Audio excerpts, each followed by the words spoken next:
Hello people, today I'm going to be talking about the problems in Jamaica, and then I'm going to be sharing my opinion and how we as Jamaican can combat the problems in Jamaica. But before I get into that, I want to say thanks for subscribing to my channel. Recently I had some new subscribers and I just wanted to show my appreciation for subscribing to the channel, and thanks for commenting on the videos.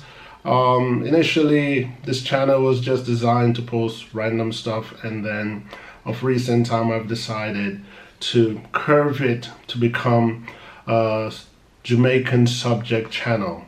Here I will share my opinion, very little bit of my opinion, and anything else that I share will be facts that I have acquired from sources that I've researched myself and I've learned myself. So the whole idea is to share what I know. Each one teach one is what they say, and I truly believe in that, and truly like the concept and the idea of learning from other people and teaching other people what I know. Also, I want to make a post notification acknowledgement to Sabi Good, one of my recent subscriber who commented on one of the videos that I did.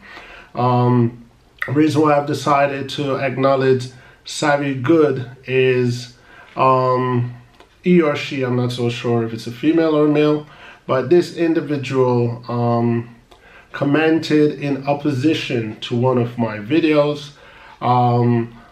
This person was in disagreement to what I was saying, and I respect that. But what I respect mostly about this person is it shows that us as Jamaican can agree to disagree, and that conversation that we had was a prime example that Jamaicans can agree to disagree. Initially, when Sabi made the comment, I was on the offensive, so I kind of wrote in defense of my article, and it was stern.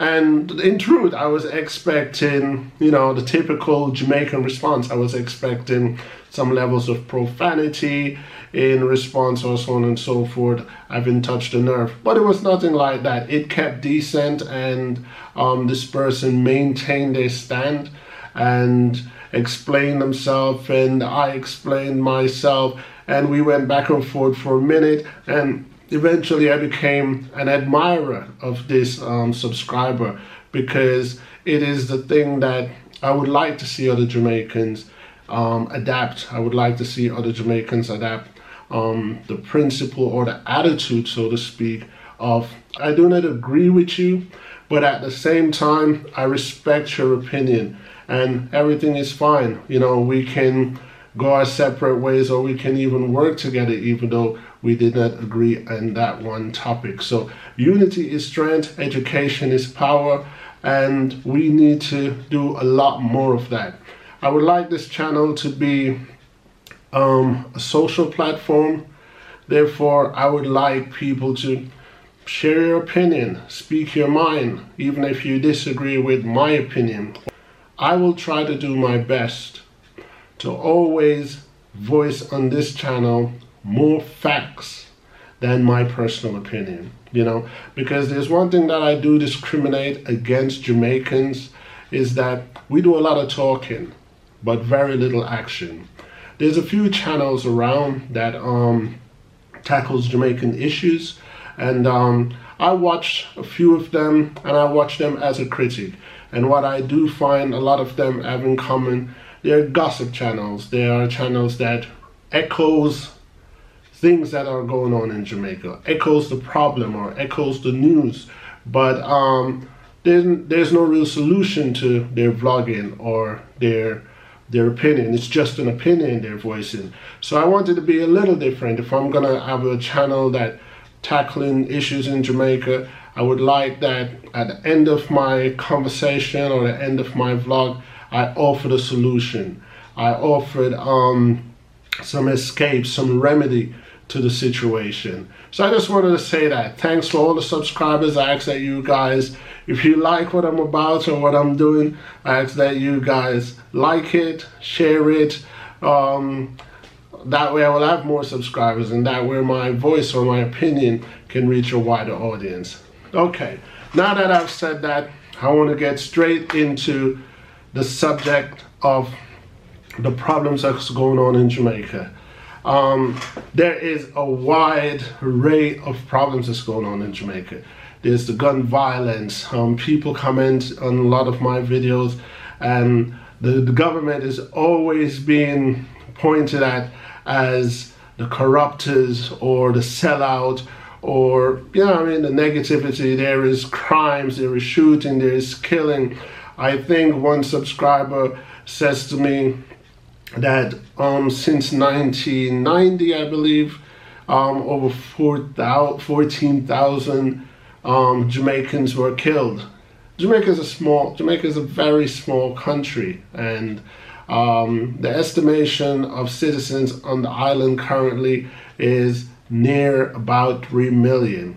With Jamaicans and their offspring around the world, this is just an estimate. I would say worldwide, including in Jamaica, there are probably 10 million of us, if that much, you know. So we die. Human beings, we die, but we shouldn't have to speed it up. We shouldn't have to kill each other. Problems in Jamaica, the overbearing one includes the violence, you know, the gun crimes. And the second problem, which is rife, is the fact that there are very little opportunity in the country. Most Jamaicans believe that they have to run away or they have to go to another foreign country to find some form of opportunity, despite having CXC, GCE, masters in this and masters in that. So that is very dulling. That does create a dark cloud over being alive, over being in existence in Jamaica. So I understand that. And what I would say the most important plague in Jamaica, which when I was a child I was affected by it, poverty. Poverty is rife in Jamaica. As beautiful as our country is, poverty is one of our greatest crippling factor. And poverty breeds crime.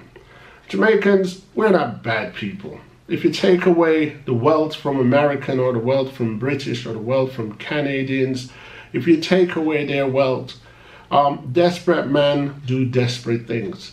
These citizens of the countries that I just named would probably most likely behave in the very same manner, you know, because hungry man is a hangry man. That is a notion, that is a proverbial quote that we've heard all of our life, but more than anything, it is true. So let's get to what I think could solve the problem in Jamaica. The problem of poverty, the problem of crime. Here's the thing. Jamaicans have an old saying: if you right and offend you, chop it off. Yeah? So all Jamaicans that's watching this would be in full agreement of what I'm saying. If you right and offend you, then you chop it off. So here's the deal. Who is the serpent in Jamaica? What body of people would you consider to be the serpent in Jamaica? There's a whole lot of Jamaicans right now saying the government. Okay, and how do we kill a serpent? I was about to say, how do we kill the government? I didn't say that. I didn't say that. How do you kill a serpent? Old Jamaican teaching. The best way to kill a serpent is to chop the head off. So here's the deal. This is my opinion. If the serpent, the sellout, the oppressor is considered to be the government, then we as Jamaicans need to clean house. We need to rid the government. You understand? We need to cut it off from the head. If we believe that this is the person that's oppressing us, this is the person that are being selfish, and these are the people that are causing us to struggle because they were bought out and they're selling out. As long as they're happy, they don't care about the rest of us. If you believe that this body of people is the serpent, then you cut the head off. Jamaica is a democratic country. Its laws are based upon democracy. What does this mean? This means that the people are who runs the country. The people are in charge. The prime minister or the ruling party are simply merely representative of the people. If the people do not like a member of parliament in their constituency, all they have to do is create a petition where get a whole bunch of signature, an overwhelming amount of signature, and send it to the regional department and says, we do not want this MP. We do not want this person to represent our constituency. We don't believe that he or she is good for us. And that's how democracy works. That's how unity is strength. That's what we can do in Jamaica, whereas you couldn't do something like that in Cuba. Because Jamaica is democracy. Jamaica runs on democratic laws, and I need Jamaican people to know that. That doesn't only go for MP, that goes for any government body, all the way up to the Prime Minister. If Jamaican people believe that the Prime Minister is not good for them, if they believe that the Prime Minister is an oppressor, or the way he run things, or the way he rule things, the same thing works. The whole Jamaica can come together, can petition, can get rid of whoever is in charge. That's, I want Jamaican people to know, that's how democracy works. And Jamaican people need to read. I know I say this in a lot of my vlog, but as Jamaican people, that's the only way we can solve the problem. If we rid the serpent, if we clean house, here's the deal. I read a lot of Jamaican blogs, and I watch vlogs, and I see in comment. And one of the comment that I see a lot is a lot of Jamaicans says, in regards to politician, some of the dinosaurs need to go. I know exactly what they mean. I'm Jamaican. Dinosaur in this scenario means the politicians who's been there since Jamaica became Jamaica. You have some politicians that just don't want to let go of the reins, don't want to allow fresh people to come in with new ideas. So they're still holding on to the 1960s, 1970s regime. And as long as Jamaicans, us, the citizen, allow these people to still be in power, there won't be any change. If you don't get rid of these people and let new people with new ideas come in, it will be very much the same. Some of these dinosaurs are getting so old that they have to retire. But if these people are retiring and their offspring, their son, their daughter, their cousins, their niece, are the ones that coming into power, still no difference. Those are not new faces. It's the same bloodline. It's the same ideology. So as long as we keep the dinosaurs in power, as long as we keep the same kind of people in power, Jamaican politics will be at a sloth pace, a snail pace in changing for anybody. Change doesn't necessarily promise good, but change is always welcome if you don't like your current situation.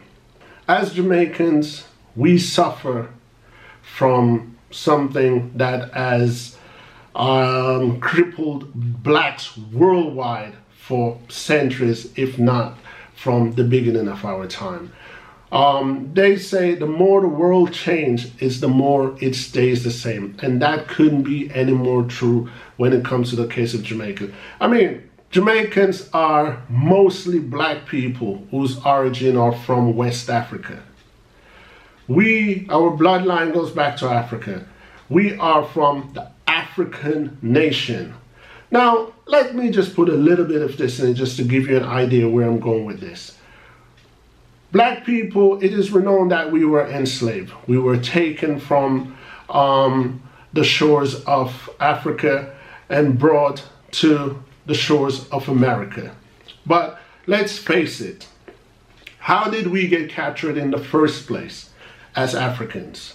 Do you honestly believe that a white man could come to Africa where we were running around barefoot in the jungle, in the woods? Do you believe that a white man back then or even today could actually chase an African through the jungle and capture him? I personally don't think so. I would love to hear how you feel about that scenario. This is my concept of enslavement. The white men went to Africa. They were intimidated by the muscular bodies and the obvious strength that we possess in our physique. So what the white men did, instead of challenging us, instead of trying to capture us in an aggressive manner, he befriended a few of us. He gave us different food, different clothes, and he would like a favor. And that favor would be, I need you to catch some of your own people so I could take them to my place. The point I'm trying to make, it was a black person who captured a black person in favor to enrich the white man's goal. How different is that today? It's not very different. Most people in Jamaican politics, it is renowned, it is established. They are sellout. They only care about themselves. And when it comes to white people or light skin or curly hair, they're frightened Friday. If I say something as a black man, fall on deaf ears. If a white man come and repeat the very same thing that I just said, is gospel. That is a tradition that also has been crippling us Jamaican for a long time. And I would like Jamaicans to wake up, realize that the world has changed. Look what I'm doing today. I have a camera in front of me, a YouTube channel that I got for free, an internet connection, and I'm making my voice be heard. This is my opinion. And I try my best that when I'm doing these vlogs to keep it at minimum of a personal opinion. Do your speculation as few as possible because I want to educate, I want to teach. So I would rather to find solid evidence before I say to my fellow Jamaican, you can do this, you can do that. What I was trying to combat or accomplish today is to say that as much as I don't condone crimes, poverty will force humans to crime. We are animals before we're human. We are God's creation. We are mammals. It's our natural behavior to fight for what we want, and in some case, if we don't have it, steal it from someone. Somewhere down the line, we created civil society that runs on agreed rules and agreed laws. But every so often, that animal instinct, that mammal instinct comes out of us. When we are hungry, we become desperate and we want to protect our family and we want to provide for our family. And sometimes it creates desperate actions. People who live in first world country, whose breads are buttered on both sides, they can snare, they can scorn, they can criticize because they're not actually in the situation. Of course, I know that Jamaica is also plagued with ignorance. And, you know, I've said it in other vlogs before. Guns, weapon in the hand of someone who is ignorant, someone that has no clue of what's going on, it's dangerous. So I understand that people get shot just because you look at them funny. People get shot. There was one recently I've heard, how ridiculous could it be? He shot a taxi driver because the taxi driver didn't stop promptly at his stop when he requested that the driver stop. So I also know that there is that level of violence, but that level of violence exists everywhere. That exists even in America, Canada, Europe. That is mental. Mental illness is something that we need to be widely aware of. With anger comes depression, and with depression some of us snap, some of us get suicidal thoughts, and some of us get to the point of giving up. I don't want anyone out there, Jamaicans or non-Jamaicans, to give up when the pressure steps down hard. Ask yourself what could be done. Ask yourself, what am I not doing? What am I not doing that I could do differently?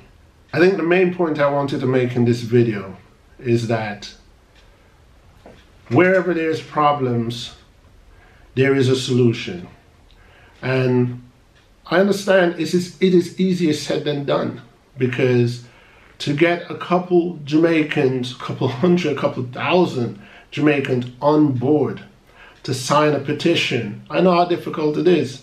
It is difficult for people to give you a Facebook like, a YouTube thumbs up. So I know how difficult it is for someone to actually give thought and say, well, my signature will make a difference. But what I'm trying to say here is we can make the change. We can be the change, you know.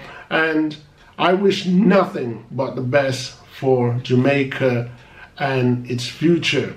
And I would love to come back home to Jamaica at some point to live permanently and feel as if it is not the worst place on the planet. I don't think it is the worst place on the planet as I speak, but if you get what I'm saying, I would love to come back to Jamaica and realize that there is way more improvements going on in the countries than new highways. I hope that you guys like my opinion or like this vlog, and I ask you to give it a thumbs up if you do. If you don't be shy, make your comment, and I will try my very best to respond to your comment, whether or not it's a positive comment or not a positive comment. But keep in mind that I live in Europe, and sometime when it's midnight for me, it's just evening for you guys. So my response might be delayed but I will always respond. So until then, peace.